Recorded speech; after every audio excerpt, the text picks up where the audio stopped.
السلام علیکم ورحمۃ اللہ وبرکاتہ۔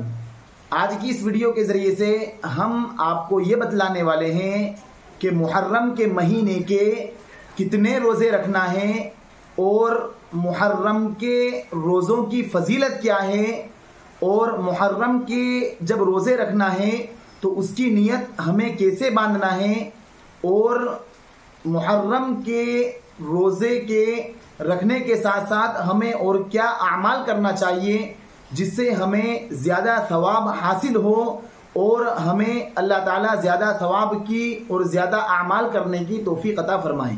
تو آج کی اس ویڈیو کے ذریعے سے سب سے پہلے ہم یہ بتلانے والے ہیں کہ محرم کے ہمیں کتنے روزہ رکھنا چاہیے۔ تو سب سے پہلے یہ سمجھیں کہ اللہ کے نبی صلی اللہ علیہ وسلم کی حدیث ہے، حضرت ابو ہریرہ رضی اللہ تعالی عنہ اس حدیث کے راوی ہیں۔ وہ فرماتے ہیں کہ اللہ کے نبی صلی اللہ علیہ وسلم نے ارشاد فرمایا، افضل الصیام بعد رمضان شہر اللہ المحرم، کہ رمضان کے مہینے کے بعد، رمضان کے روزے کے بعد اگر کسی مہینے میں روزے رکھنے کی زیادہ فضیلت ہے تو وہ محرم کے مہینے میں فضیلت ہے۔ یعنی رمضان کے روزے جو ہم پر فرض ہیں وہ روزے تو ہمیں رکھنا ہی ہے، لیکن اگر اس کے بعد کسی مہینے میں روزے رکھنے کا زیادہ ثواب ہے تو وہ ہے محرم کے مہینے میں روزے رکھنا۔ تو اگر کوئی شخص یہ چاہتا ہے کہ وہ محرم کے روزے رکھے تو وہ پورے مہینے کے بھی روزے رکھ سکتا ہے، اسے بہت زیادہ ثواب حاصل ہوگا۔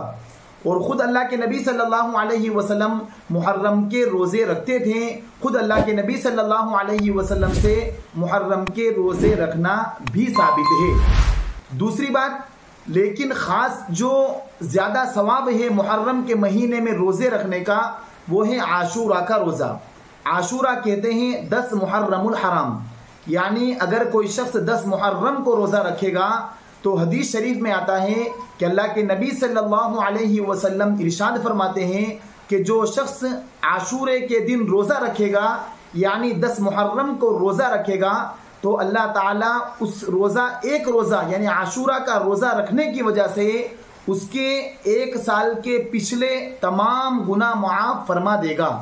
اللہ تعالیٰ صرف عاشورہ کا ایک روزہ رکھنے کی وجہ سے اللہ تعالیٰ 1 سال کے پچھلے تمام صغیرہ گناہ معاف فرما دے گا۔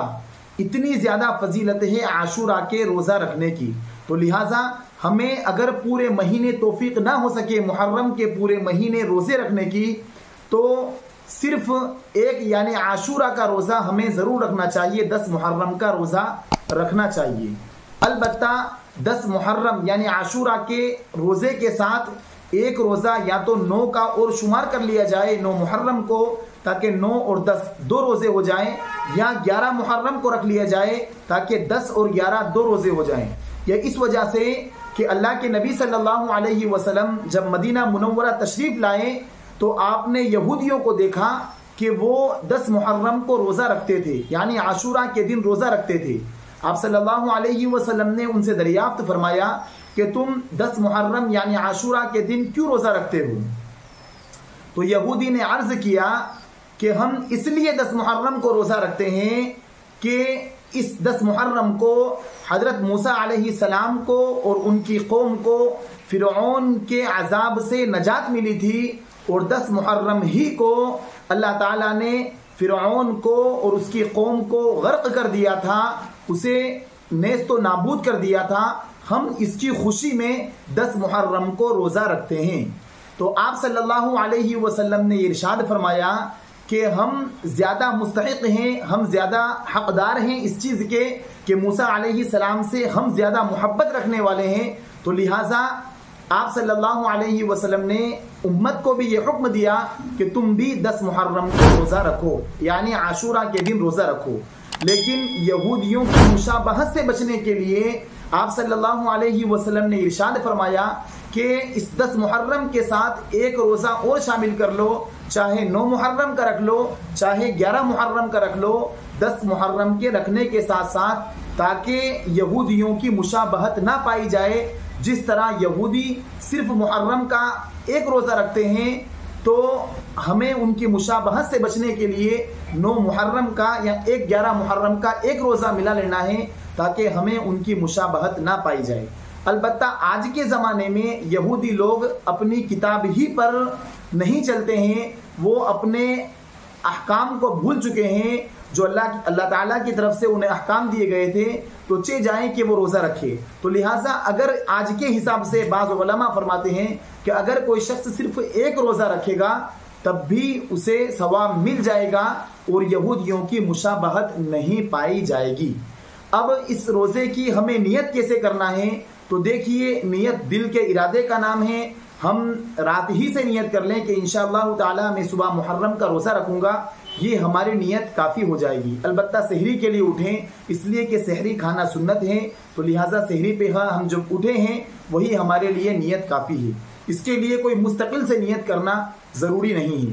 اور یہ محرم کا مہینہ ہے، یہ غم گساری کا مہینہ ہے، اس لیے کہ 10 محرم کو نواسۂ رسول حضرت حسین رضی اللہ تعالی عنہ دین کے خاطر شہید ہو چکے تھے، اس لیے ہمیں زیادہ سے زیادہ قرآن کریم کی تلاوت کر کے ان کے ایصال ثواب کے لیے قرآن کریم بخشنا چاہیے، کثرت سے استغفار کرنا چاہیے۔ یہ جو مہینہ ہے یہ ڈھول باجو بجانے کا مہینہ نہیں ہے، بلکہ یہ مہینہ غم کا مہینہ ہے، یہ مہینہ عبادت کا مہینہ ہے، یہ مہینہ روزے رکھنے کا مہینہ ہے۔ تو لہٰذا ہم اس مہینے میں روزے کا بہت زیادہ اہتمام کریں، نمازوں کا بہت اہتمام کریں، اور خاص طور پہ قرآن کریم کی تلاوت کر کے ہم شہدائے کربلا ہیں ان کے لیے ایصال ثواب کریں۔ اللہ تعالیٰ کہی سنی بات پر مجھے بھی عمل کی توفیق عطا فرمائے اور ہم سب کو عمل کی توفیق عطا فرمائے۔ السلام علیکم ورحمۃ اللہ وبرکاتہ۔